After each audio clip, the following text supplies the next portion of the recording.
I was pitching Game 3 of the World Series when President Bush, 43, came out and threw out the first pitch, a perfect strike in front of everybody with a bulletproof vest on at Yankee Stadium. My pitching coach and I had the best view. We were in the outfield at Yankee Stadium. I stopped. He thought something was wrong. He goes, "You all right?" And I go, "Yeah, stop. I'm going to stop throwing. I want to watch this." History tells us what we're supposed to remember. And that moment that you were there for in real time is a moment that they'll write about in history books or whatever. And it doesn't matter your political views, right or left. That was a moment where it was like, oh, that's what we do. The coolest thing that I ever done, and we talk all this baseball and everything, but I played in 6 World Series. 2 of the losses were very emotional, 1986 and then 2001, which I pitched my tail off in that series. But it was all with the stuff with 9/11. I was a New York Yankee. And, Jack, what came of that, I got to go to General Myers, asked me to go to the Middle East to see our men and women. And when I was on Air Force 2 heading over to Shannon, Ireland, President Bush called me on a plane. The Pentagon had printed up about 1,000 baseballs, 1,000 photos for me to sign on the way over there. A little nerve-wracking because General Myers said that I'm going to send you out first to talk at every base that we go to. We brought along the comedian Drew Carey. Drew would tell some jokes, and he was great.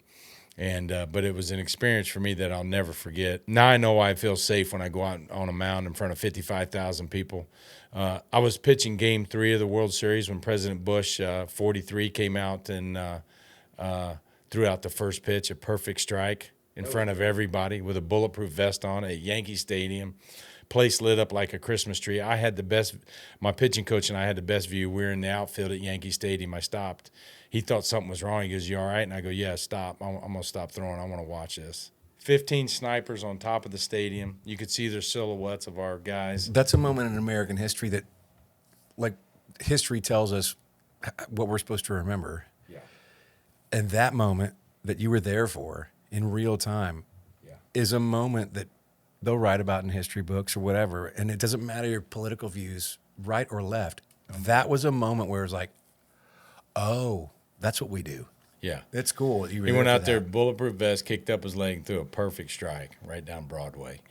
And other than that, it was a little nerve-wracking because we were down 0-2. And in Game 3, you can't lose Game 3 when you're the swing man. That's why Joe Torre, who we call the Godfather, Joe Torre, I mean, straight out of a movie scene, I'm putting my spikes on in the stadium, at Yankee Stadium, tying my shoes, and I look up, and here's my manager standing right in front of me. I stand up in my chair, and he looks at me and goes, "I need you tonight." I said, "I got you, Skip." He goes, "No, I freaking need you tonight." I said, "I got you." He leaned in and kissed me on this cheek. I said, no, don't do that. I don't want to be a made man. I don't want a horse head in my bed. Why not, man? Come on. The Godfather, Mr. Torrey. So Joe was a great manager. I mean, he managed. I mean, we had all fun.